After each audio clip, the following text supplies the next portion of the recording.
Visi esam šodien svinīga brīža atsliecinieki, kad jaunajā Latvijas Republikas sabiedriskajā dzīvē dzimst jauna tradīcija, sējēja prēmijas pasniegšana laureātiem. Pirmajā sējēja konkursā bija pieteikti 78 kandidāti.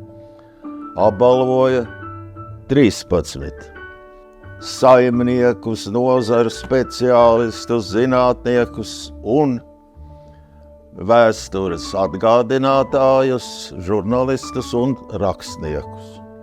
Lai ļauts pārvarēt manu iedzimto kautrību un paust arī Eriku Hānbergu. Par lauksaimniekošanas visādību izgaismošanu lūgās, stāstos, publikācijās, radio un televīzijas raidījumos un grāmatās. Es tencinājumu paužu, ka esmu aicināts sējēja aktivitātēs līdzdarboties, un man šis novēlējums ir ļoti lakonisks, jo zemnieka tā laika gudrība, tu vagā jutīsies visdrošāk, ja pirmā raža būs uz lauka, otrā raža būs klētī un trešā raža bankā.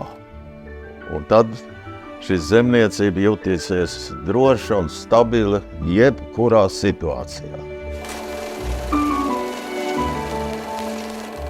Klāt rudentiņš, un kā tanīs senās zemības dienās, es atkal jums šovakar varu teikt, esat mīļi sveicināti. Mūsu sējējs ir īpašs.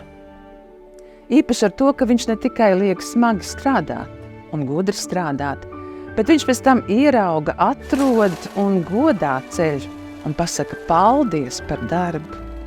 Šodien sējējs ir cēlis jūs saulītē, lai gaišs un gandarījumi pilns ir šis vakars, un atceraties, nāks jauna vasara un atkal rudzi ziedēs.